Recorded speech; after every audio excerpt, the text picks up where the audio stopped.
From the very beginning, two literatures. It's very amazing that Prabhupada translated these two literatures. First, he translated Bhagavad Gita. You see the literatures Prabhupada picked. He came with the Bhagavatam first canto. Then Bhagavad Gita. Then after Bhagavad Gita, Krishna book and Nectar of Devotion. And after Krishna book and Nectar of Devotion, teachings of Lord Chaitanya. Very perfect plan. First canto Bhagavatam, Bhagavad Gita, 10th canto Bhagavatam, Bhakti Rasamrita Sindhu, and Sri Chaitanya Chaitamrita. Because all of these literatures will make it very clear that the goal of our life is to follow the six Goswami. As we heard this morning, we heard read out that the goal of our devotion is to enter into the mood of Vrindavan worship of Krishna. And that is being brought out here very much by Srila Prabhupada. Notice how it was paroksha. It is hidden in the verse.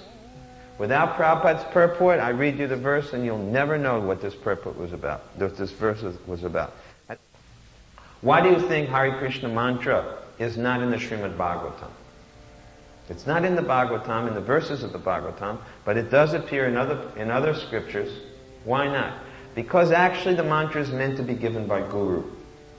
The Hare Krishna mantra is meant to be delivered by the spiritual master. And therefore, rather than bring it out directly, Sukadeva Goswami allows it to be brought out by the spiritual master. Similarly, all the confidential truths which are in the Bhagavatam will not come out simply from the verses. They're there, complete, but they require an expert miner, someone who can mine out the meanings. And that is what Srila Prabhupada has done. Therefore, Prabhupada told us his purports are more important than the verses. That was not a statement of pride. That was a statement of respect. Why? Because he's showing respect to Srila Sridhar Swami. He's showing respect to Srila Sanatan Goswami. He's showing respect to Sri Jiva Goswami. He's showing respect to Sri Vishwanath Chakravarti Thakur. He's showing respect to all the commentators of the Bhagavatam, who he says that for me, I worship these acharyas, and their words are even more important to me than the words of Sri Veda Vyas, who's the incarnation of Krishna. Because by their words, I can understand Vyasadeva. Prabhupada is not glorifying himself by saying that. It's a statement, otherwise it would be a statement of pride to say, my purports are more important than Vyasadeva. Do you think that Srila Prabhupada would say that? Chaitanya Mahaprabhu and his associates criticized one acharya who said that his words were better than Sridhar Swami's words. Do you think that Srila Prabhupada will say that his words are better than Vyasadev's? No. But if he says that the Guru Varga, all of the acharyas in our line, their words are more important, then there's no defect. Then he's not praising himself. And what are Prabhupada's purports? They're the conclusions of the acharyas. If you study the different commentaries, you'll see how closely Prabhupada follows the acharyas. Of course, he presents it in a way which is suitable to us of the present day and age. But the essence of what he's presenting are the words of the acharyas. Now we will stop here and ask if anyone has any comments or questions. You've given a great insight into the meaning and the source and understanding of the Bhagavatam. And I've never also quite understood the similar ideas behind the Chaitanya Charitamrita. And I felt that fit that kind of over different literature. Because, and not only Prabhupada, in the final years, Srila Bhakti Siddhanta Saraswati Thakur only read Chaitanya Chaitamrita. Prabhupada's Guru Maharaj simply absorbed himself in reading Chaitanya Chaitamrita. Prabhupada said, Bhagavad Gita is the entrance exam, the entrance book. Srimad Bhagavatam is graduate study. Chaitanya Chaitamrita is postgraduate study. Now, what is the reason? This is mentioned in the Chaitanya Chaitamrita. Radha Krishna pranaya vriktir ladini shaktir asmat ekat manapi bhuvi pura deha vedam gato to. Chaitanyakyam prakatam aduna tadvayam chaikyam aptam radha bhava duti suvalitam nomi Krishna sarupam. This verse appears in the Bhagavatam Adi Lila chapter 4. And it's very, very important. Radha bhava duti suvalitam. Who is this Radha bhava duti suvalitam? It is Chaitanya Mahaprabhu. He is in the mood of Radha bhav. In other words, and what has he done? Duti suvalitam. He has stolen the color, the mood of Radharani. It is Krishna, the most rasik person of all. Krishna is the greatest relisher of all. He is the rasik shekhar. He's the crown jewel of all relishers of mellows.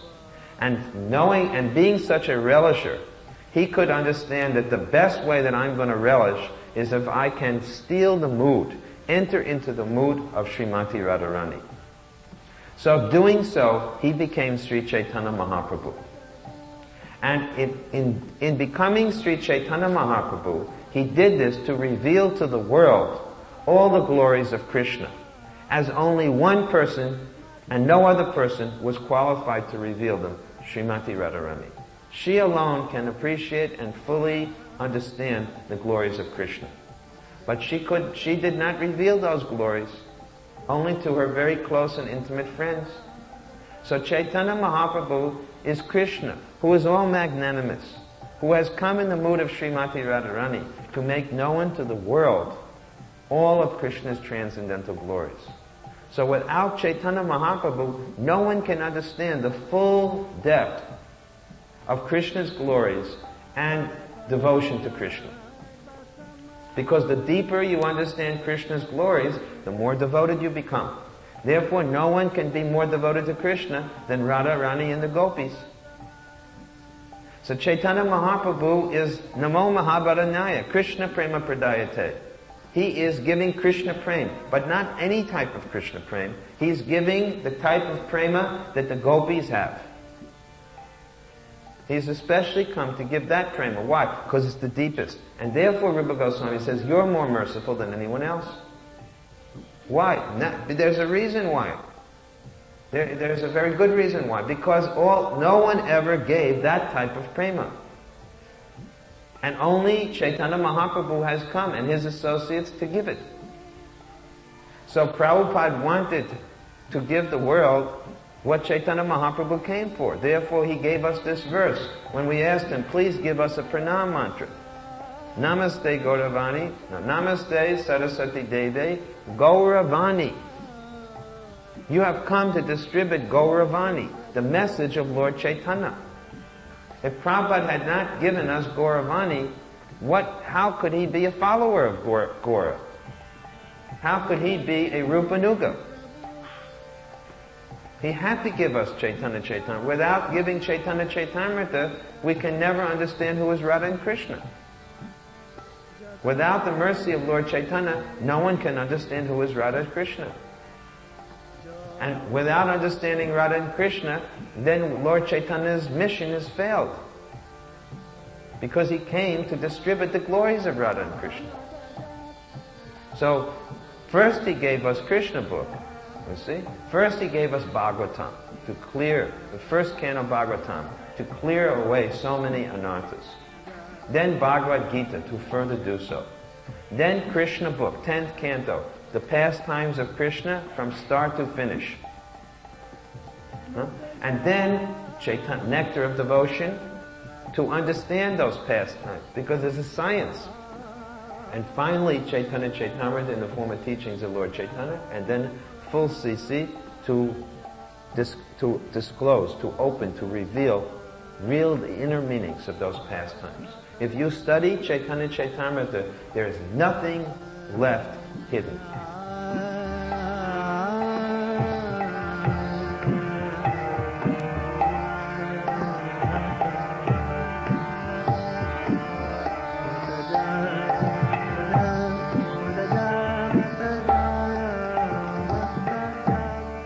always tell that story of how when I was Prabhupada's secretary, one letter came from some French literary critic who the devotees had given the copy of the French Bhagavad Gita as it is to review. So he didn't like it. And he said, I don't like it at all because Swami Bhaktivedanta's book has been written in such a way that even when it doesn't say Krishna, where it just says Sri Bhagavanu Vacha, he says the Supreme Personality of Godhead Krishna said. In other words, he's changing so much of the original and putting in his own idea. And Prabhupada really laughed very heartily when he read this letter. The devotee sent him a copy of the letter, a translation. Prabhupada said, this man has completely understood what I have done. He complimented him. He said, he is one of the few men that has actually understood what I have done. He said, indirectly, he has given me the highest compliment, Prabhupada said. It's just like sometimes you see, we find Vishwanath Chakravarti Thakur, he loves to explain things in the reverse way. Whenever there's someone criticizing or something, Vishwanath, actually, we can understand that this is a way of praising Krishna, and then he gives his amazing understandings of the words of some demon. A demon speaks something negative about Krishna, and Vishwanath Chakravarti is able to show how it actually is a glorification, of Krishna. So in the same way, he said, this critic, he has actually criticized me, but indirectly he's given me the highest praise. Because he said, I have written my purport in such a way that on every page you have to become Krishna conscious. You have to understand Krishna.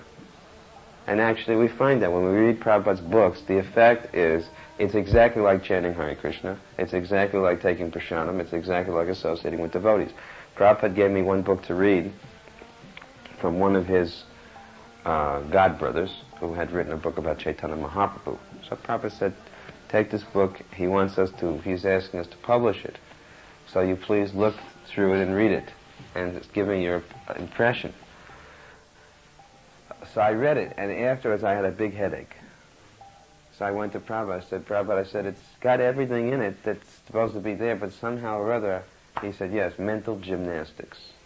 Prabhupada summarized it, mental gymnastics.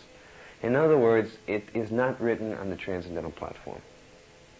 Somehow or other, it brings you down to the level of the mind. It categorizes things. It doesn't purify, it just makes everything into some kind of a categorical analysis of our philosophy, when actually the whole essence of our philosophy is to purify the mundane consciousness of the conditioned soul. And that can only be done by one who's pure. Unless you are elevated, you cannot purify someone. But Prabhupada's purports are very transparent. He is personally, working a change in people's consciousness through the way he writes. So it was completely different. And actually, he's writing with bhakti. That's the point. He's writing with bhakti. Not with some kind of academic qualification, but he's writing with love for Krishna and love for and compassion for all the fallen souls. So in his purports, Krishna constantly comes through. You feel like you're with Krishna all the time.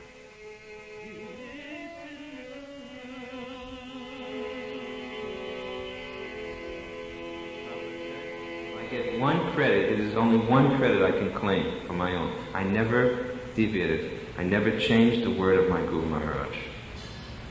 It's amazing that Prabhupada did so much, right? We say Prabhupada did 108 temples, he initiated 10,000 disciples, he wrote 100 books, or 60 to 100 books, on and on and on. And Prabhupada said, my only credit is, I stuck by my Guru Maharaj. He said, that's my credit. He said, everything else is whose credit? My Guru Maharaj's credit. He said, he did it all, he just used me. And the only thing I did is I agreed to be used by him. This is how a disciple thinks. He doesn't think, I want credit, I want praise, I want fame and name. He just prays to his Guru, use me, use me, use me. He tries to allow his Guru Maharaj to use him.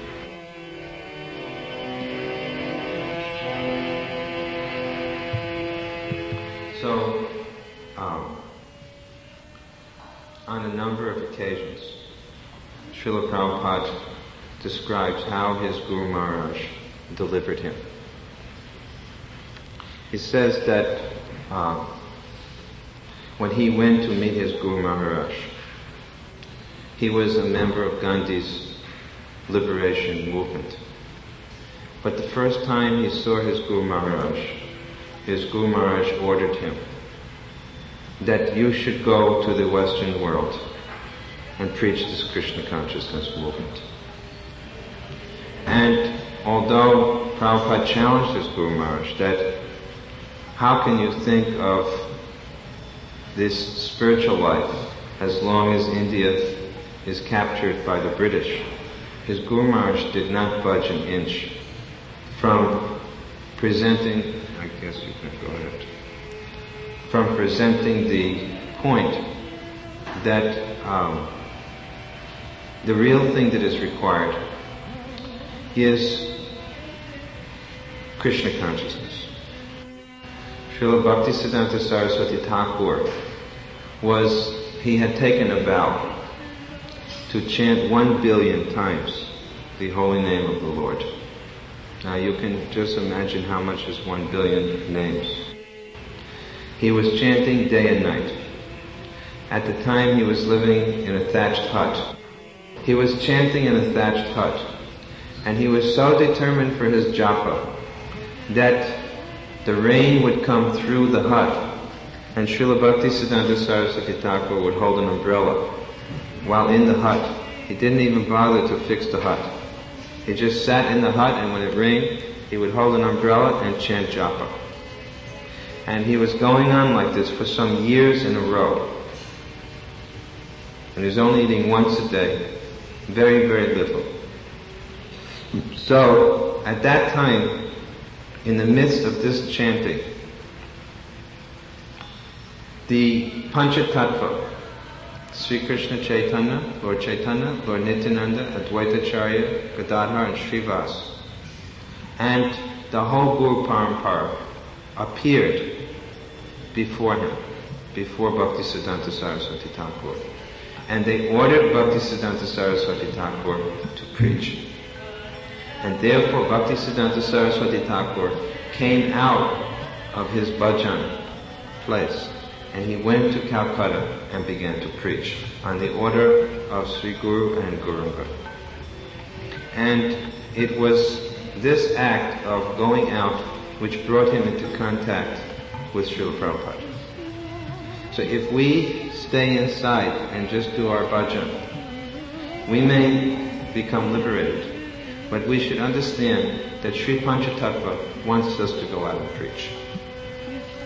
So this is the actual mood that Srila Prabhupada and Srila Bhaktisiddhanta Saraswati, even Bhaktivinoda Thakur, all of them have.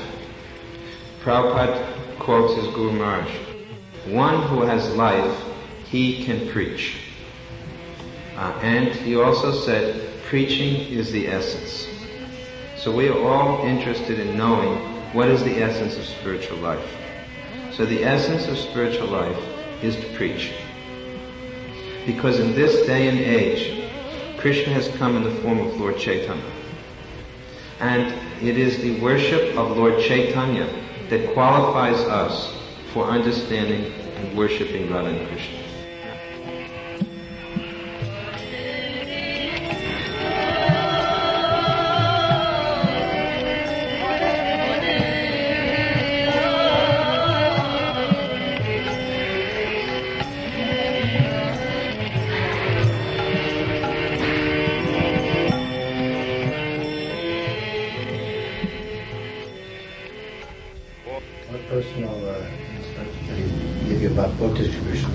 Yeah, he said, about book distribution, Prabhupada said, big books are more important than softbacks. He said, hardback is more important than softback. He was very firm about this point. Give out big books. He wanted more big books distributed. He always said that. And he really liked the Radha Damodar Party. He said, the main thing he liked about the Radha Damodar Party, he said, you have understood a very important point, that in the Kali Yuga, people don't come to the temple. You have to bring the temple to the people. But this was the whole idea about book distribution. Go out to the people. Any focus here about Gita versus Bhagavatam? First and second canto Bhagavatams especially Prabhupada wanted. Bhagavad Gita and first and second canto Bhagavatams. He liked the book distribution we were doing. At one point I was complaining to Prabhupada that they're not printing. We were distributing so many books with the Radha Damodar Party. I said, Prabhupada, They can't keep up with our distribution. They must, he said, all right, don't worry.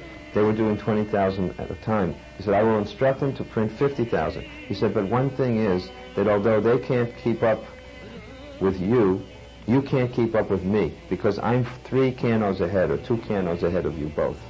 He said, so I'm ahead of both of you. He got into the competitive mood. He was very, very competitive. Also, there was this story of the time, I think, where he was... When one time we were going in Japan, Prabhupada asked me, when we were going to India, he said, if anyone challenges that I have used this name Prabhupada, he said, you should ask them, how many books have you printed? How many miles have you traveled? How many temples have you made? How many devotees have you made? He said, ask them that. He said, I should not say this. He said, but I can say it honestly. He said, I have inherited the property of my Guru Maharaj. Very strong. Yeah, well, Prabhupada said, I was at a lecture where Prabhupada said, I have written these books, especially for my devotees. He said, it's not a question of just selling the books. He says, well, you must read the books. Another time we were it was Marine Drive in Bombay. Rupanuga Prabhu, I believe, was there also. And he was visiting, he was a guest. GBC secretary would come in cycle 1 month of each year. And the issue came about wearing karmi clothes. And Prabhupada viewed it in favor. It doesn't matter what they wear. Whatever will best distribute the books.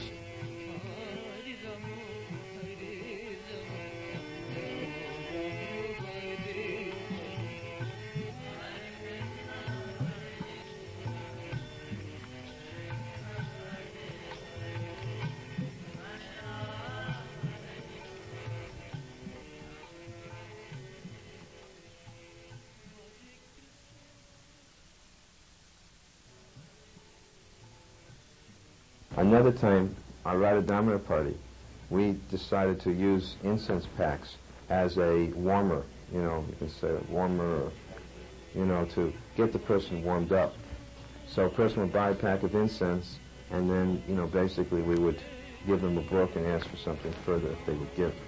So when this was told to Prabhupada, I told him what we were doing is that generally we usually give about 4 packs of incense, a pack of incense for $1, and on the 5th pack of incense, we would give a big book plus, get a little bit of extra money. And each time we gave the pack, we give it back to Godhead. So that was reported to Prabhupada, and Prabhupada said, "Oh, this is not good," and he wrote a letter in response to Ramas for saying this should be stopped. I happened to show up that day in Bombay to take my turn as a secretary. And the secretary, Hansaduta, told me, this letter's going out. I rushed into Prabhupada. I said, Srila Prabhupada, I don't mind, but then I have to say that our orders are going to be going down about 50%. Prabhupada stopped. He said, are you paying the book fund? I said, not only are we paying, we always have a credit. Then he called his secretary back and he said, destroy that letter. He said, never mind that. If you're paying for the books, okay.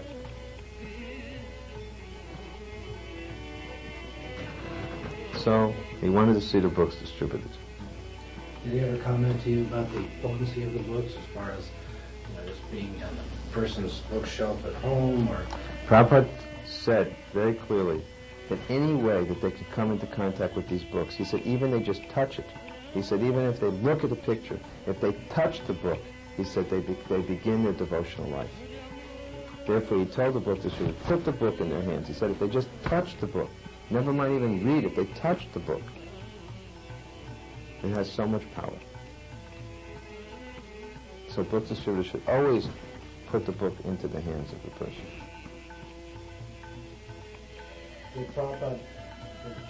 At every program we ever held, one of the main things Prabhupada was concerned in India, the books must be displayed.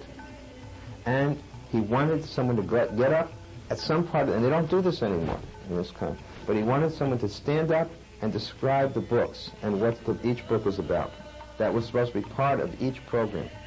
You're supposed to hold up. One man was supposed to bring the books up and say, this is this book about this is book about this, and there would be a book table. No program was complete if it didn't have a book table and someone didn't introduce the books to the public. And then he would say, you can go in the back and take a look at these books. The programs were meant for selling his books. The books were the basis. The books were the main thing. Because they can come and hear a lecture, but they may forget, but the book will remind them. At every program, Prabhupada insisted we introduce the books.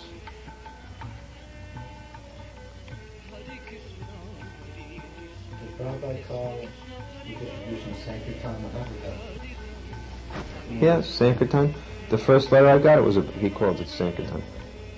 Sankirtan means Harinam and book distribution.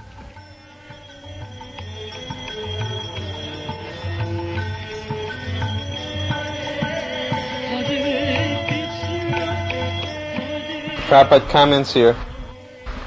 In the Western countries, when ordinary men, storekeepers and workers see our devotees living and eating sumptuously, and yet not working,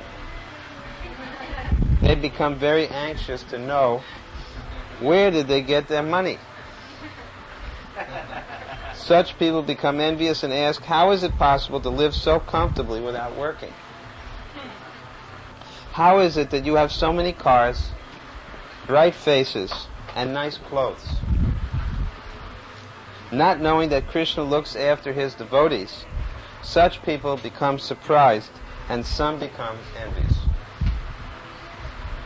In India, Prabhupada used to raise this point very often. He said when people ask us, he said the matter came in the Parliament of India. This question was raised by one of the Communist Party members in the Parliament, that these people may be CIA agents. Otherwise, where do they get all their money from? But then the reply was given in the Parliament that they get all their money by selling books. And Prabhupada it was written down in the whole parliamentary procedure, and Prabhupada always used to present this, that we are making so much money simply by presenting our books. Simple program.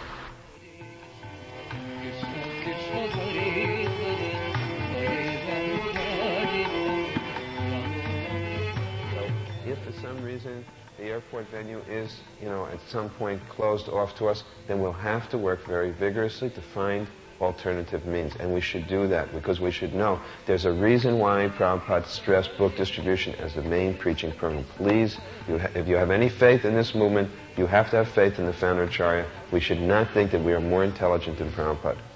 If he emphasized book distribution as the primary means of preaching, it wasn't simply because he was an author and he wanted to get his books sold. It wasn't because of that. It wasn't because we desperately needed money and this was the way. It was because this was the widest form of kirtan. His Guru Maharaj told him this. He called it Brihat Mridanga. This is the big kirtan. And this movement is meant to spread kirtan. Chaitanya Mahaprabhu came to spread kirtan. That is the means of deliverance of the people of this age. And Prabhupada said, in this age, the primary means will be through book distribution. Even the modern day materialists say that. Marshall McLuhan is very famous for saying, the media is the message. So, not only books, maybe, but any type of thing, whether it be vocal or videos, but the fact is that we find the easiest way is through these transcendental literatures.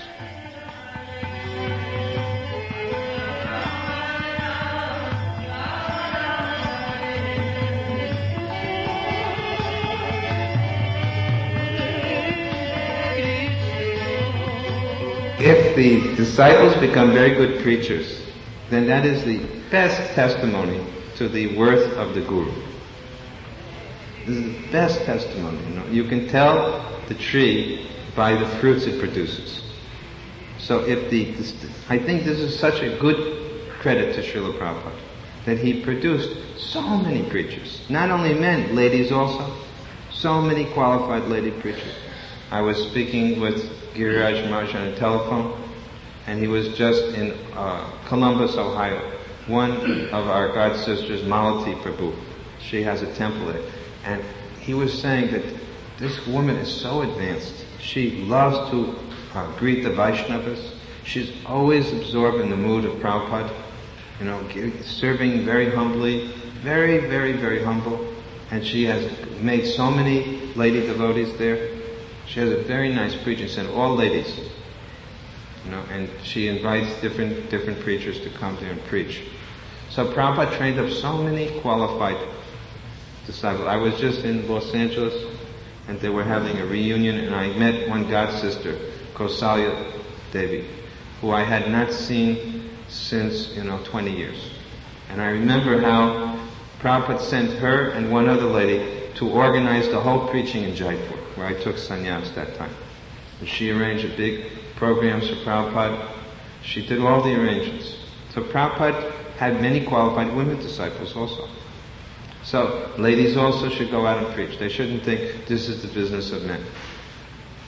Someone said, where does it say that women should go out and preach? But we see amongst the associates of Chaitanya Mahaprabhu and his followers, just like Janava Devi, the wife of Nityananda Prabhu, was the most powerful acharya.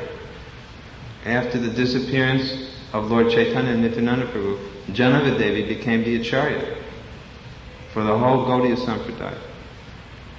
And there are others also. It's not just one.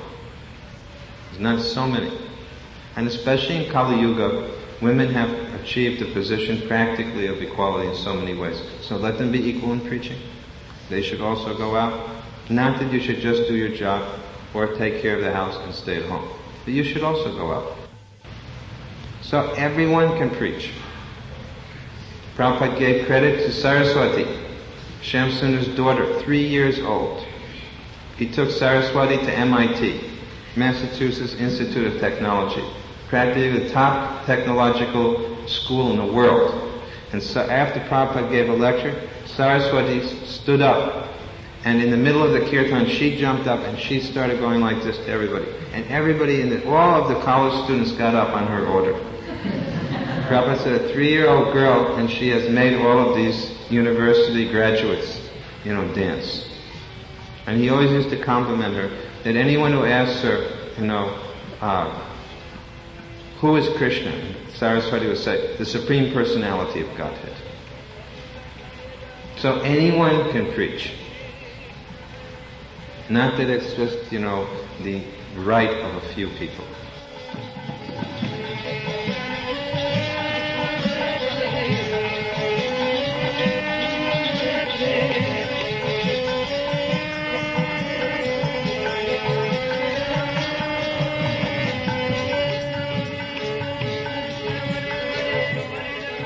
Stopped in Hawaii, and then we went on to India. At that time we formed the GBC.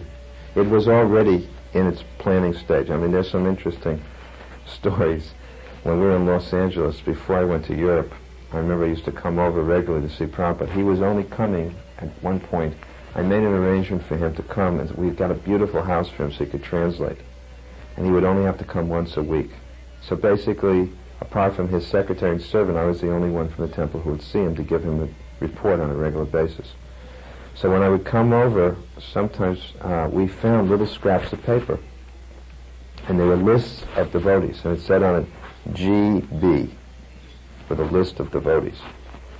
So I remember Purushottam, who was the secretary, and I were trying to think, what is this GB? And then we figured it out, that if GB meant going back.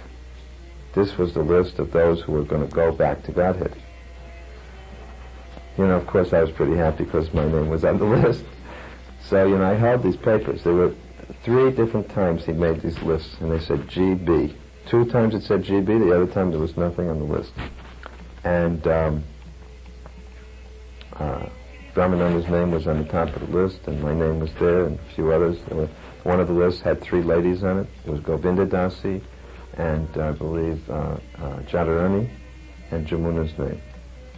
I believe those were the 3. And anyway, what it really was the beginning of GBC. It was the governing body. Prabhupada was already thinking of how to form it, and he did he called for a meeting in San Francisco, and then when we came to Los Angeles at that time, when I came, then Rupanuga came, and Hayagriva was there. I believe Rupanuga was there. We formed the 12 people. Prabhupada picked the 12 people, and he told us to assign them zones. And because Prabhupada was going to India, I wanted to be where Prabhupada was, so I said, I'll be the GBC for India. One time we were in London, regarding women in the GBC, I wrote this point once in a magazine. I wrote my letter to the editor of Priti Lakshanam because she asked me about this. Prabhupada was in a room in London, Bury Place, and he was appreciating the service of Jamuna Devi. Prabhupada glorified Jamuna Devi unlimitedly for her qualities and her devotion. He once wrote her a letter that she was on the level of Bhava Bhakti. In a letter he wrote this, very high position. And but one day he said to me, he said, if she weren't a woman, I would make her a GBC. If she weren't a woman, I would make her a GBC. So that was his comment. But he said he had put the initial GBC. He did, so he was considering it. And then he finally decided against the idea of having women on the GBC.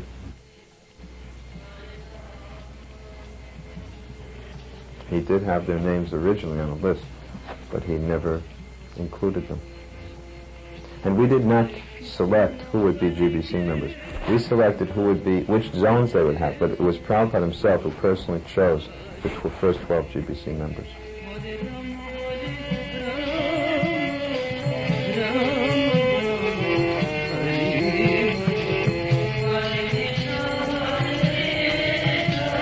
Whenever Prabhupada used to manage, he never took unilateral decisions, or I would say very rarely. Perhaps 1 out of 10 times Prabhupada would make a decision without consulting others. But almost always his method was to consult, to take the best of each person's intelligence and pool it together and make a collective decision. And it's only when he saw that that collective intelligence didn't agree with Guru, Sadhu, and Shastra that he would inform us that in the following way, this is not correct. So in a sense, even he kept the veto power, but he rarely used it. Usually the conclusion that we all arrived at was the conclusion that he himself had. So this is a way for us to lead our lives, personally and as a group. Personally, we have to make many choices. What we will do in life, how we will behave in terms of our occupation or activities, and how we're going to live our life according to our ashram. And it will be very wise for us to take the guidance of others, as many good persons as possible. And in this way we can avoid making mistakes. Otherwise, these are the 4 defects which flaw the conditioned soul, and one of them is that he makes mistakes. I meditate on serving Prabhupada by especially trying to please and serve my God brothers. I especially am concerned for what they tell me to do and how they perceive I'm doing it. And that's how I take it that Prabhupada is pleased. I find it much easier to hear from my God brothers on behalf of Prabhupada than to try to hear directly from Prabhupada. That doesn't mean when I read Prabhupada's books I'm hearing directly, but in terms of practical service that I perform, I try to take my guidance and instructions, get it all confirmed. I pray to Prabhupada, I try to think as best as I can how it should be done, then I discuss with my God brothers, and based upon what they tell me, I act. And then seeing how they are satisfied, I take it that Prabhupada is pleased. At least this is what I do. You can ask others what they would do. Should we be viewing the authoritative management structure within ISKCON as a manifestation or as a mechanism that Prabhupada has given us? Yeah, Prabhupada created that mechanism. He created a GBC body, created a temple president. These are systems which he created. So it is correct for a person to be thinking that if I'm pleasing my GBC or pleasing my temple president, then I'm pleasing. That's the system that Prabhupada set up. He directly established that system. It's not a mundane system, and the authorities are not mundane persons. Therefore, it's important who is a GBC, who is a temple president. They should be qualified people. It's not that they're acting on their own whimsical on their own whimsy. They're empowered. We see the GBC, Prabhupada said in the direction of management, he said the GBC are my direct representatives, and in my absence they are the executors of my will. They're empowered by Prabhupada. And to the degree to which they remain faithful to him, that power flows through them. And similarly, the temple presidents are generally appointed by the GBC. And the same thing, they're empowered. And so their decisions, their guidance is not a manifestation of some sense gratification or speculation or separate motivation. It's based on Krishna consciousness. So that Prabhupada established that the devotees in temple should cooperate and work under the temple president. And you can see, how a devotee can then feel that this service is successful if the temple president and other senior Vaishnavas are pleased. Not only the temple president, there are also senior devotees in the temple.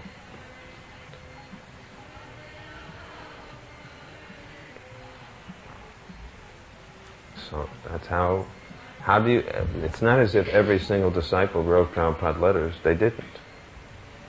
Generally the temple president wrote on behalf of the devotees in the temple, and he gave report to Prabhupada about how they were doing. When I used to take devotees to see Prabhupada when I had our Radha Damodar party, and they didn't talk individually. I said, this is so-and-so, he does this service. This is so-and-so, he does this service. This is so-and-so, he does this service. And I just expressed to Prabhupada and appreciated each one of them. Prabhupada thanked him so much, and then he said, you're so fortunate you have a good leader. You just cooperate with him and work under him. That's how it went. Everybody had this experience who was dealing with Prabhupada. That's how he dealt. People wrote questions to Prabhupada. Sometimes he answered, but very often he sent a letter to the GBC or the temple president, and he said, please help this devotee and deal with this point. So you're saying how you make a special effort to please your godbrothers, but you're praying to Prabhupada, right? You're praying to Prabhupada, but you're trying to make a special effort to try to please your godbrothers. You're not praying to your godbrothers, or are you praying to your godbrothers too? No, I pray to Guru and Krishna, Right. but I think my godbrothers are also, I also pray to them. I also request them to pray to Guru and Krishna on my behalf. Sometimes I ask them to give me some part of the mercy they're getting. If they're especially empowered, I say, please, you be merciful and share some of the mercy with me. I'm depending on them. In Prabhupada's physical absence, I depend fully on my godbrothers. I see him in them. And I take it that when they speak, he's speaking.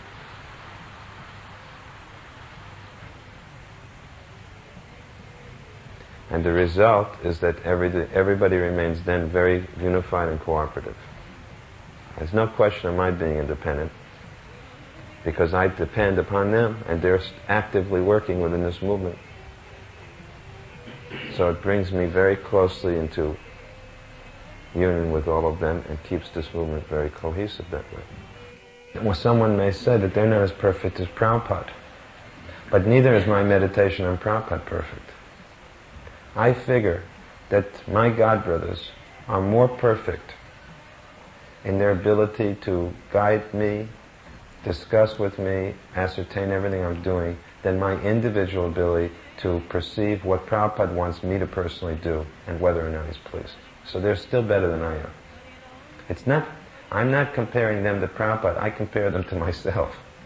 Prabhupada is perfect, you see. But my godbrothers collectively are much better than I am individually. So if it's not as if, well, I'd rather just deal with Prabhupada because he's perfect. Prabhupada's perfect, but the problem is we're not. So our ability to deal directly with him, it's not that we get the perfect Prabhupada, we get the perfect Prabhupada through our imperfect mind. So I'd rather get the perfect Prabhupada through the mind of 4, 5, 6, 7 qualified persons than just my own.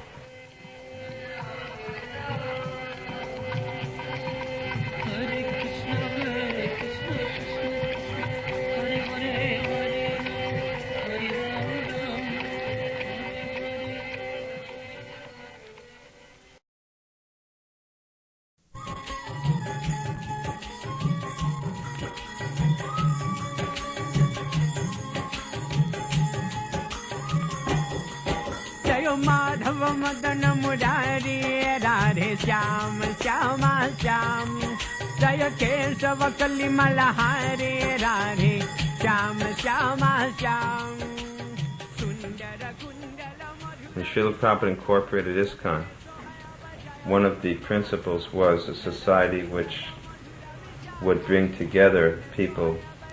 The whole purpose of it was to bring us into each other's company. It's one of the fundamental principles of ISKCON's formation, was to induce these loving exchanges between the devotees, because it's one of the 5 most important factors, potent factors in devotional service, is to associate sadhu sangha with saintly persons. Srila Rupa Goswami has taught that there are 6 types of loving exchange.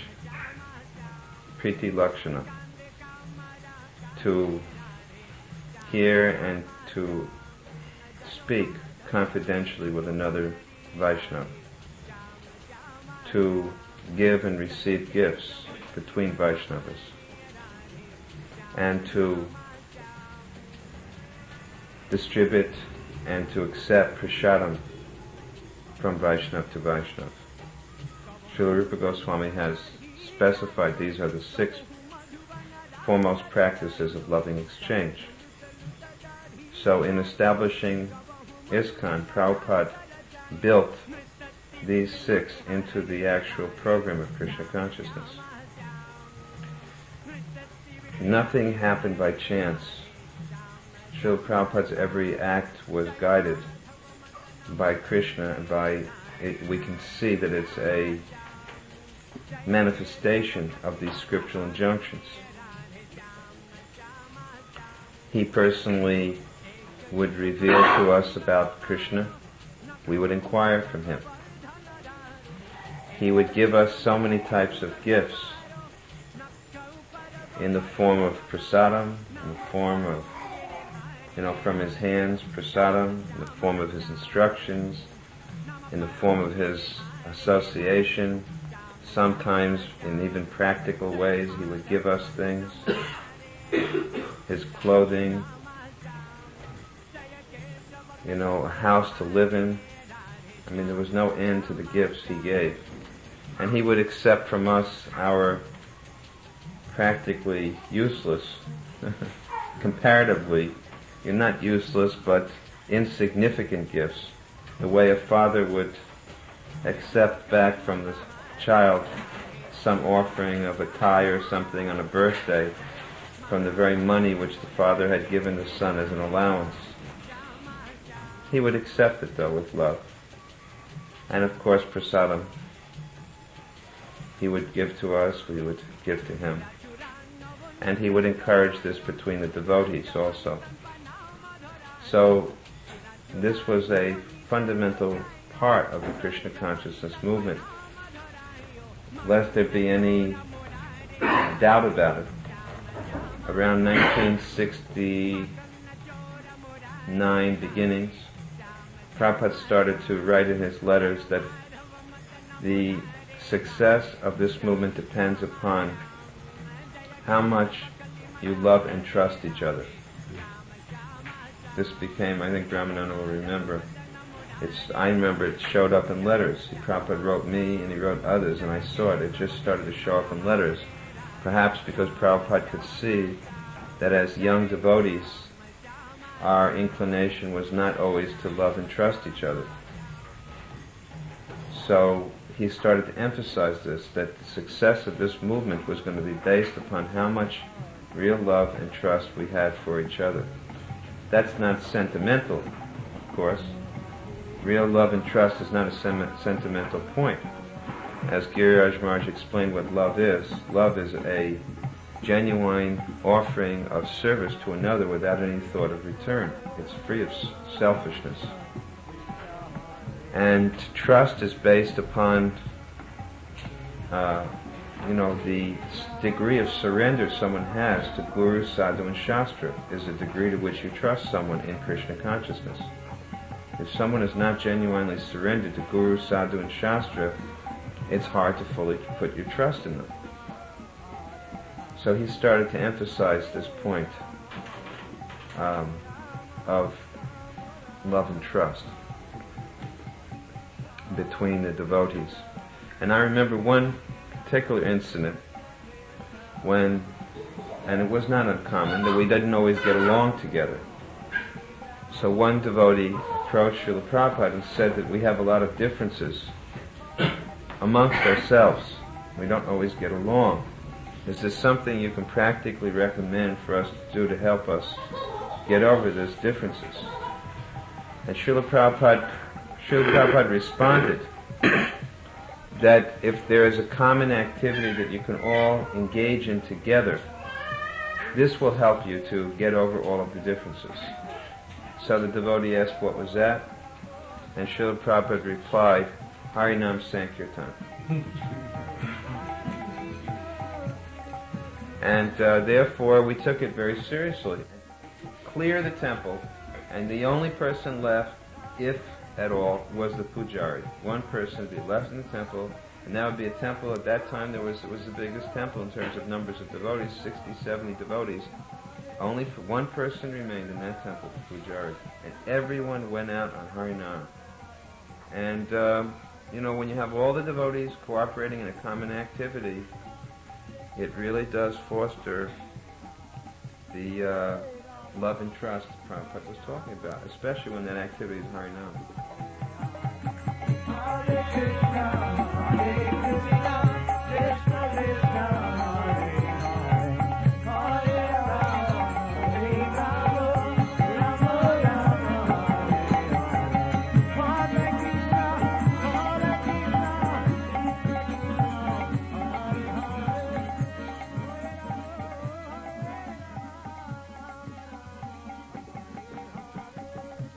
Prabhupada has said that I have my plans, you have yours, and Krishna has his, so we have to know how to dovetail with Krishna's plan. Now the person he said that was to was me. And when I heard Prabhupada say that, the way I took it was that, well, Krishna has his plan and you'll understand it, so I better make my plan according to yours. Not that I thought, oh, Prabhupada is telling me that he has his plan and I have mine, and each of us has an equal relative view of what Krishna's plan must be. I didn't take it personally like that. I tried to understand it in the way that Prabhupada is being very humble. He's saying it's not easy to understand Krishna's desire. But from my side, the way I'm going to know what Krishna's desire is through my Guru.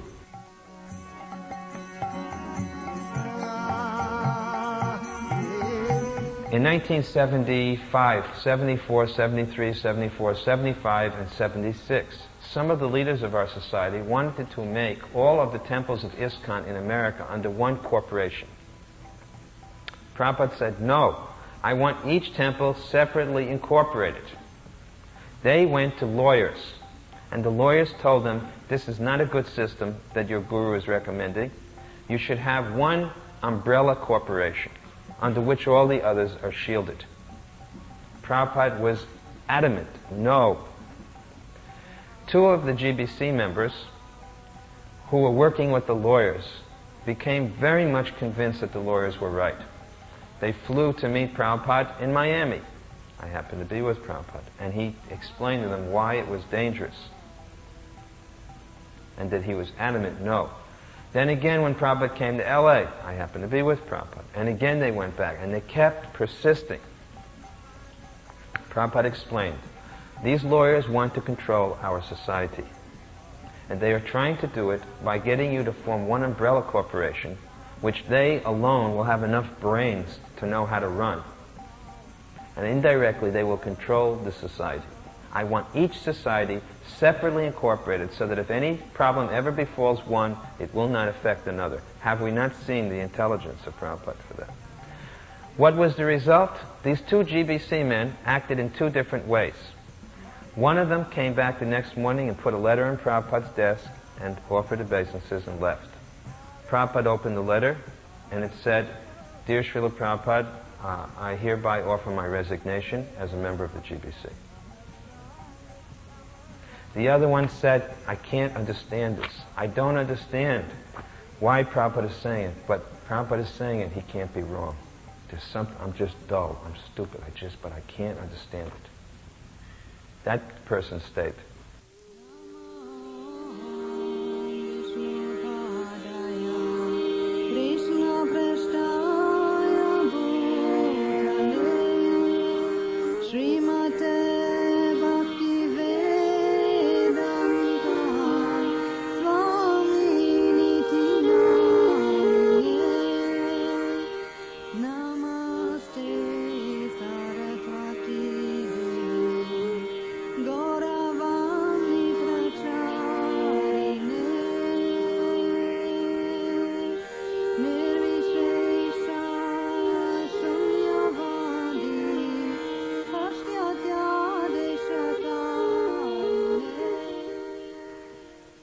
Prabhupada was very particular about his dealings with money, banking.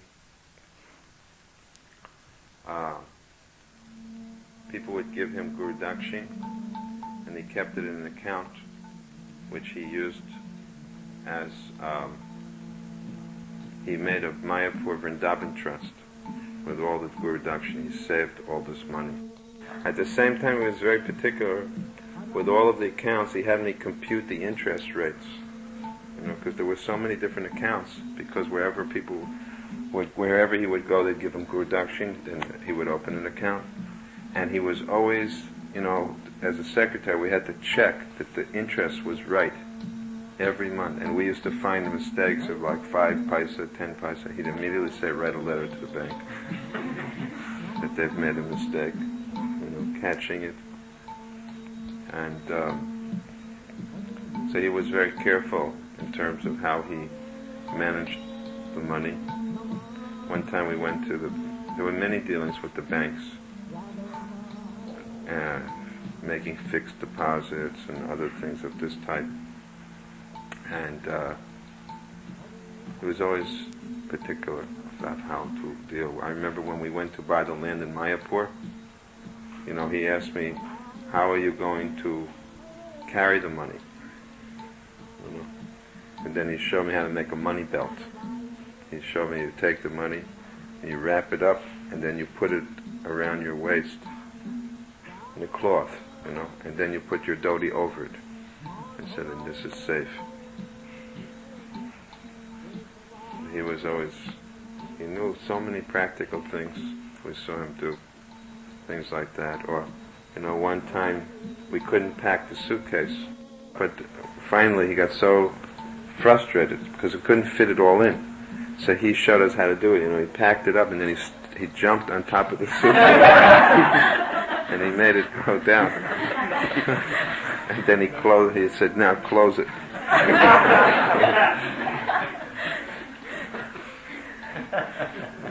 Prabhupada used to do, he was very practical. He could show how to clean the floor, right? He showed us how to clean marble floors properly. Actually everything Prabhupada demonstrated how to do personally.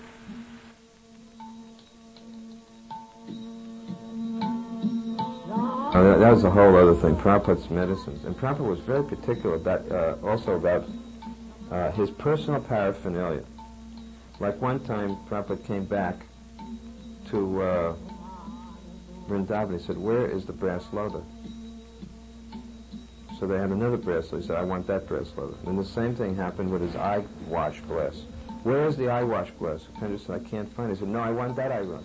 And he went on and on and on and on, but he had to have that eye wash glass.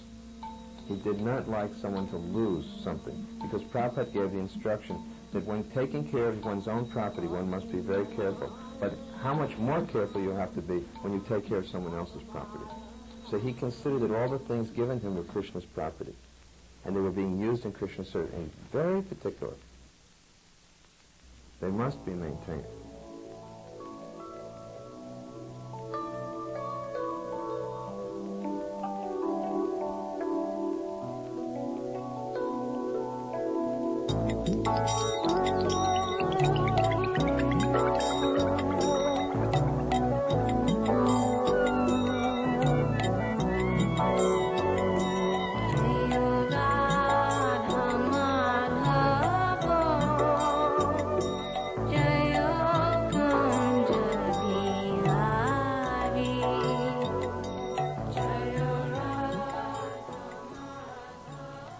Prabhupada went to Fiji, he inquired whether there were any snakes there, and they told him that there were no snakes at all in this country of Fiji.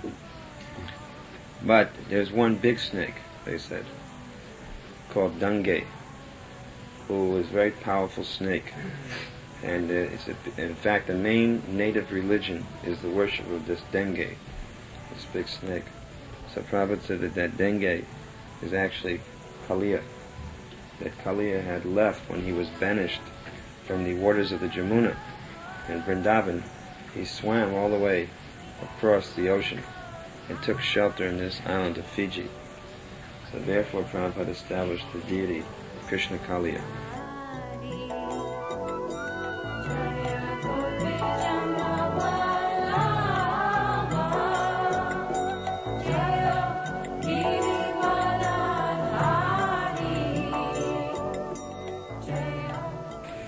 So all of the gopis are so much concerned that they should excel in their service to give pleasure to Radha and Krishna.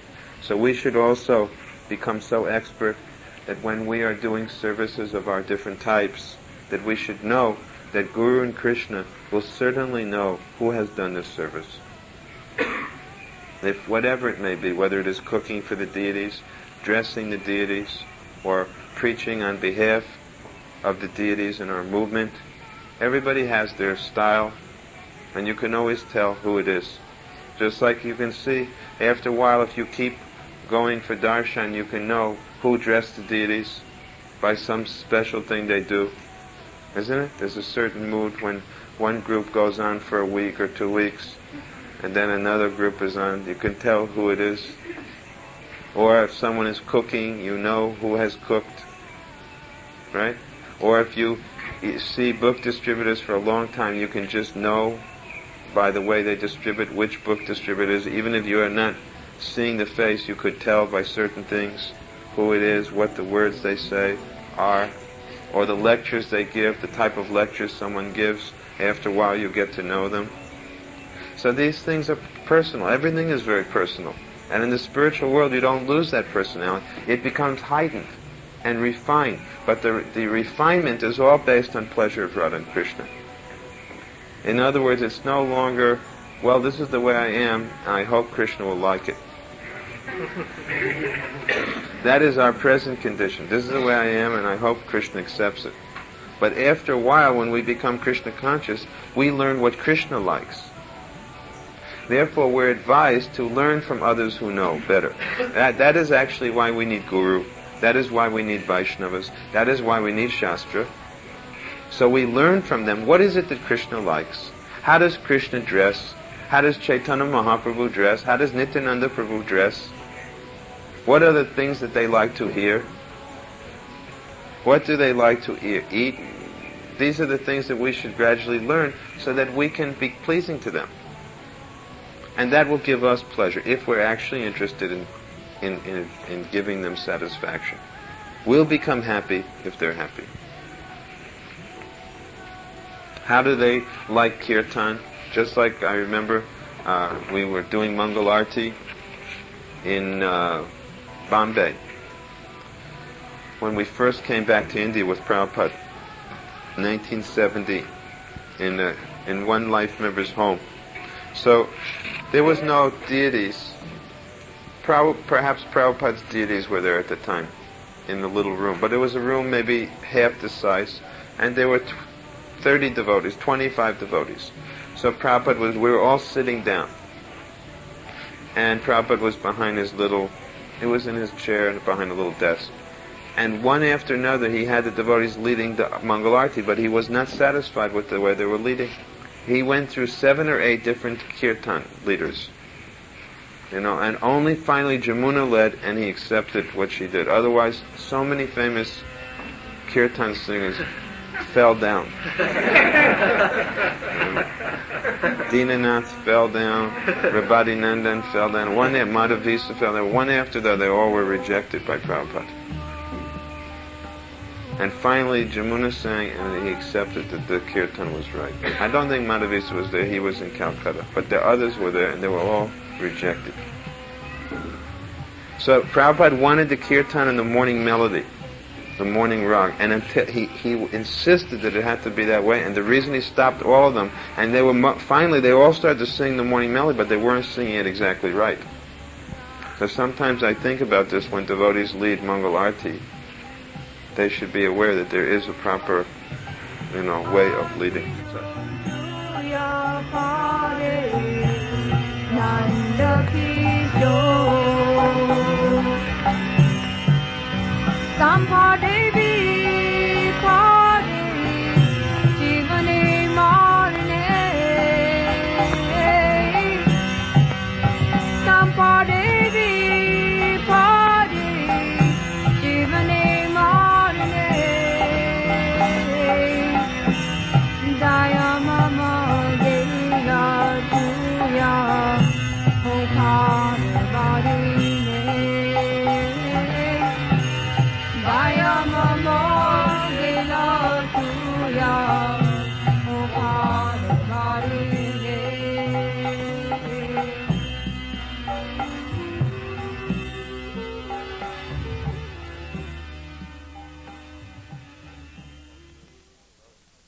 Get into association with devotees, they are kalpa taru, they are kalpa vriksha trees. They fulfill all your desires. Just like when we associated with Prabhupada, we were not thinking liberation. We were thinking this is better than liberation. We just want to keep being with him. And that's the spiritual world. So a pure devotee, especially a pure devotee of the caliber of Srila Prabhupada, is not different than being in the spiritual world with Krishna.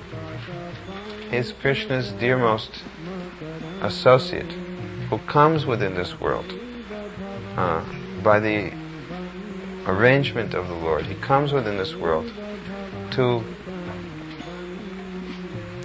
offer us the opportunity of his association. And his association is valuable. Why? Because on the one hand, we get to hear Krishna Katha purely from someone who loves Krishna. And we get to associate with someone who is always engaged in a very intimate way. The spiritual master, like Prabhupada, we see him in two different ways. On the one hand, we see Prabhupada pushing forward the Krishna consciousness movement. And then we get other intimate visions of Prabhupada also. I remember seeing two things come to mind, both in Los Angeles, in our first temple, not first, but it was in practice second temple, but the first big temple of our movement. One day, on a Sunday feast, or maybe, no, it was this particular day, it was an evening lecture. Prabhupada would lecture there every Monday, Wednesday, and Friday night. For a certain time. And the temple, there were some people in the temple room. Some ladies in the back sitting down, old ladies. Anyway, on this day, Prabhupada decided to dance and jump. And he got up and he started dancing and jumping. And before that time, Prabhupada danced sometimes, but we'd never seen him jumping. He just started to jump up and down. Before that, I never saw anybody jump. Mostly devotees did what Prabhupada, they call it the Swami step, going back and forth, putting one foot in front of the other, as Prabhupada had taught us. But this time he jumped. So right after, anyway, he jumped around and he went, and it was a very big temple room, as big as our temple room here.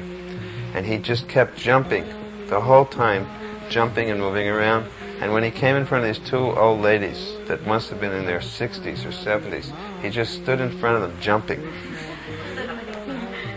And finally, just because he was jumping, they got up. And they also started to try to jump up and down. And I remember afterwards, I immediately called New York, and I told Brahmananda, somehow when I called there, he put the phone on the microphone so that everybody would hear. And I said, Prabhupada jumped. Because he had not jumped like this. And they couldn't believe it. So this is when we sing in the morning, Mahaprabhu Kirtanya, this Mahaprabhu Kirtan, and the dancing, the spiritual master engages his disciples in singing and dancing to the Sankirtan movement. Prabhupada did this. He came directly from Krishna's abode. In Krishna's abode, in the center of Goloka, is Navadvip Dham. And there, Lord Chaitanya and his associates eternally perform Sankirtan. So Prabhupada directly has come from that supreme Navadvip Dham. And he was doing this Kirtan. And the third verse describes how the spiritual master engages the disciples in worshipping the deity of Radha and Krishna. See Vigrahada Dhananityanama. I also remember how in the early days Prabhupada used to have his Radha Krishna deities that he would travel with. And I remember once Govinda Dasi was also there. She was serving Prabhupada as his secretary. Kartikeya was there, I think at that time, and Sudama. In some small apartment in Los Angeles, there was an apartment. So one evening I remember coming back with Prabhupada into the room, and Prabhupada turned on the light. No, he came in, and in the room there was a little light over his deities. And Prabhupada walked over and he said, just see, Radha and Krishna are dancing tonight. And I could understand that Prabhupada is actually there with Radha and Krishna and that they were dancing. And he could see them dancing. So, in this way, a pure devotee brings us with him into the spiritual world. He gives us a vision of the spiritual world. He brings us into the spiritual world. And therefore, his association is more valuable than any amount of studying the Vedas, any amount of pilgrimages, any amount of tapasya, any amount of anything. A moment's association with such a pure devotee of the Lord cannot be compared with anything else.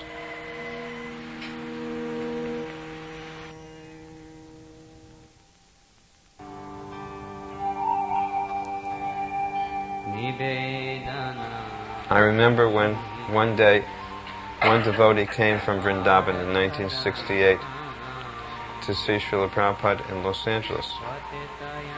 And they brought with them some dust from Vrindavan.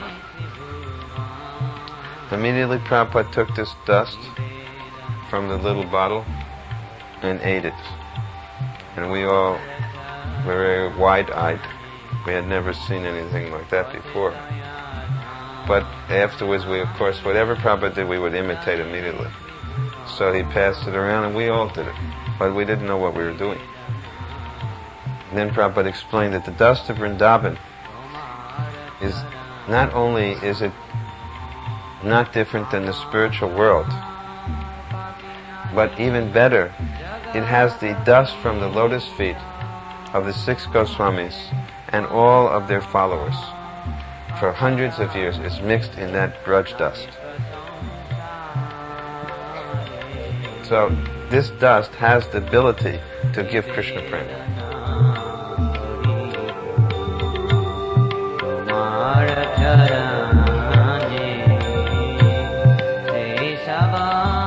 There were so many prasadam pastimes. I remember one time, Prabhupada told me one evening, I was talking to him, and he called Govinda Dasi and he said, give Tamal one of these laddus. And Govinda Dasi handed me a laddu. She said, Prabhupada has made this. And I tasted this laddu, and it was amazing. It had this taste of camphor in it. I mean, it just exploded. The taste exploded in my mouth. And Prabhupada said, how do you like it? I said, Prabhupada, this is not of this world. He said, no, it is not of this world. He said, this is the recipe that Yasoda uses. He said, when she cooks these laddus, Krishna keeps them in his pockets and takes them out when he goes cow herding. You know, I could understand if Prabhupada had learned this recipe from Mother Yasoda. Because he said, this is the recipe that Mother Yasoda uses, and Krishna stuffs them in his pocket and takes them out when he goes out cow herding.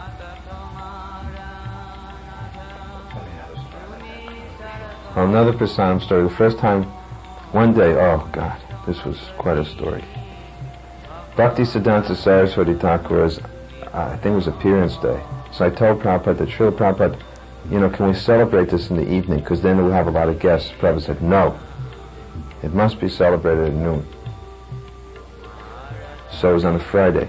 I said, Friday evening we can fill up the temple. He said, no, it must be at noon. So we celebrated it in the room, in Prabhupada's room. Prabhupada had a little room. This is the La Cienega Boulevard Temple, L.A. Prabhupada had a side room next to the big temple room. So Prabhupada did all of the prayers and spoke about his Guru Maharaj. Then he said to me, how is the feast going? So I said, I'll take a look. It was about 10:30. So I went in. Nothing was done. There was no preparation. So I went back to, I said, you know, what is going on here? I started screaming at them. They said, well, you told us it was going to be Friday night. And I said, Prabhupada wanted it at noon, you know, maybe it was my mistake. I might not have conveyed the message in any case. So I went back to Prabhupada and he said, so, how is it going? And I said, there's nothing done. You know, Prabhupada just looked at me. Didn't say a word. Got up, walked out of his room, through the temple, through the prasadam hall, and into the kitchen.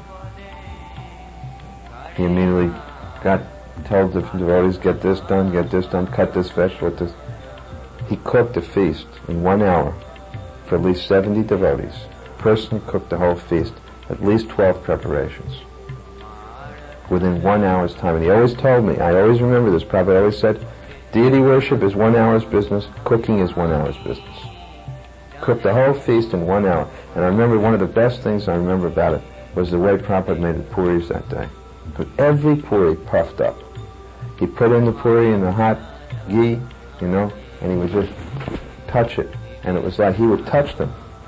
I remember they would blow it and he would touch them, even sometimes with his finger. Perfect puris.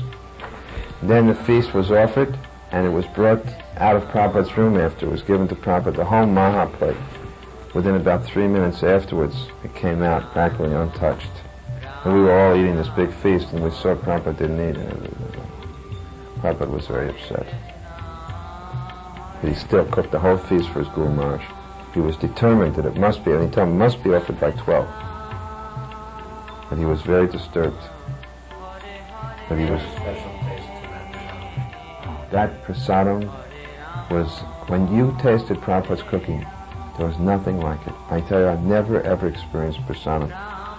You know, sometimes people call me the gourmet. One person joked and said I was the gourmet guru. They said, you're such a gourmet. But, you know, whatever anyone has ever cooked, it didn't taste like Prabhupada's. And I don't say this, it just had a transcendental taste. It was out of this world. I remember one time, it was in Los Angeles, and Prabhupada would really relish taking prasadam, generally. I mean, that day was unusual, but he really relished taking prasadam. And I was in the kitchen, and they were cooking for Prabhupada. And Prabhupada ate 12 chapatis. 12 chapatis. I counted them. There were so many. Then about a year later, I reminded Prabhupada. I said, Srila Prabhupada, do you remember that time you took 12 chapatis? He said, when did I ever take 12 chapatis? I said, Prabhupada, don't you remember it was in Los Angeles, it was such and such day? He said, it's impossible. I could never eat so many. I have never done such a thing. And one time I remember I told Prabhupada I used to like to eat samosas. I ate so many samosas. My program on the Sunday feast was to eat two things, samosas and fruit salad. And I was so much after the samosas that I would sit next to the garbage, and when the guests would finish their plates and dump them, if there was any samosas that were on their plates, which would give two to everyone that they hadn't eaten, I would grab them off and save them, and I'd keep them in my desk drawer. And I'd eat the samosas all week long. And I'd usually eat about 25 samosas at the Sunday feast. So that time, actually, when I told Prabhupada how he had eaten 12 chapatis, I had told him, one day I was telling him about this, how much I love samosas. And Prabhupada said to me, he said, how many samosas can you eat? I said, I used to eat 25 to 30. And Prabhupada looked shocked. His eyes opened. He said, you were eating to die. So then I said, well, Prabhupada, you used to eat a lot of prasadam also. Then I said, you ate 12 chapatis. I never ate 12 chapatis. So Prabhupada had a very big appetite. He really relished prasadam. And he would take at least 45, 50 minutes to take prasadam. And he would eat alone. And he would chew and chew with his eyes closed. Chewing. And just really relishing prasad. When we went to India, of course, we got to eat with Prabhupada regularly, because we would be invited. Prabhupada said, this is preaching. He said, we make members by eating. He said, very good preaching. Because in Surat, when we went to Surat in Gujarat, he made a condition that he would only take prasadam if the person would become the life member. So we got 30 days invitation. He made 30 members. He said, this is preaching. Then all the devotees would sit together. Prabhupada would be at the head on their little chonkies, and we would all sit and take prasad. So it was very nice. We got trained to take prasadam with Prabhupada.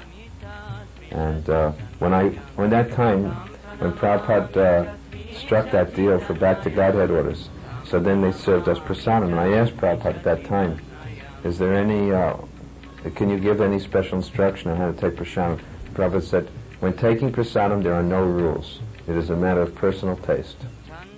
Prabhupada was very traditional about what he liked to eat. He would not make too many experiments. I remember one time, Hansaduta sent Prabhupada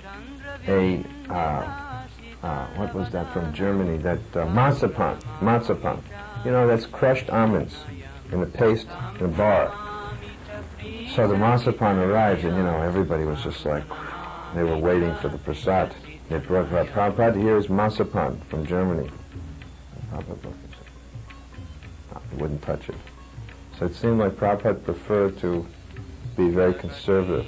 There are some things he would try, but generally he liked his dal, rice, chapatis, and sabjis. Standard prasad. Tam pranamami cha Sri Sachitanayam. Tam pranamami cha Sri Sachitanayam. Tam pranamami cha Sri Sachitanayam. Of the Lower East Side of New York, like one of the residents there. But as Srila Satsvarupa Goswami Maharaj describes in the Lilamrita, and also Hayagriva Prabhu has nicely described, he was not an ordinary person. Everything about his appearance was super ordinary. It was so far beyond, super excellent, beyond ordinary. And he granted his association to very apparently ordinary persons. And although it looked like he was living with them, actually what he was doing was elevating them by his association. By taking prasadam with them, by resting with them, by talking over very ordinary subjects with them, by doing all types of seemingly ordinary things, he brought always the subject of Krishna to bear. Srila Sanatana Goswami also is described that he did like this. He would inquire on so many topics from the local people, and in doing so he would bring always the subject of Krishna to bear. So Prabhupada's association in the Lower East Side, 26 2nd Avenue, was like that. Sometimes persons did not understand Prabhupada's position. Like they asked him, what is the meaning of initiation? And Prabhupada suddenly said, initiation means that you are prepared to accept the spiritual master as good as God. And that was so surprising, because they had thought that he must not be that way, or they were confused. No one is supposed to be seen like God. But actually, the position is Sakshat Hari. We say in our morning prayers, he's worshipped on an equal level with the Lord. And all the scriptures and saintly persons confirm this. But he covers his greatness. He covers his greatness.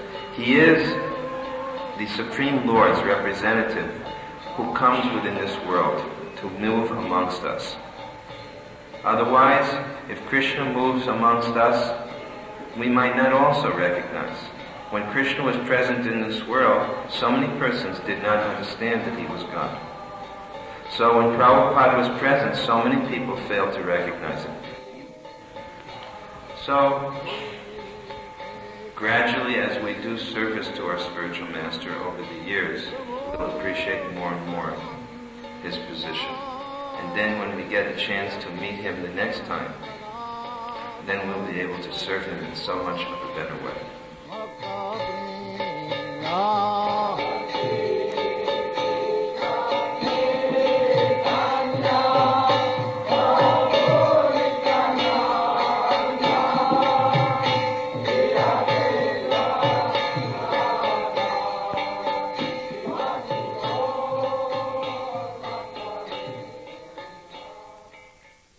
We don't say that we have a monopoly. I never heard Prabhupada say we have a monopoly on all the pure devotees. One does not exclude the other. But the only difference is that in ISKCON we have Prabhupada.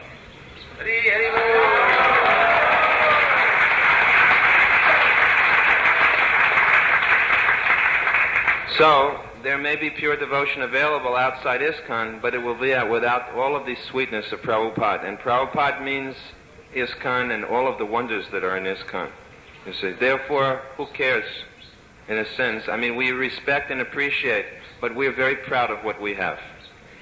We are very proud that we have Prabhupada, and we're very proud of what Prabhupada has given us. And, there are many pure devotees. The spiritual world is full of all different types of relationships with Krishna, but the residents of Vrindavan, to them, it doesn't very much appeal. They look at the opulences of Vaikuntha, and they just have no interest. So similarly, when we see all of the other situations outside of ISKCON, we appreciate and we acknowledge, but we are so satisfied to be counted within the family of Prabhupada and ISKCON that it doesn't attract us away.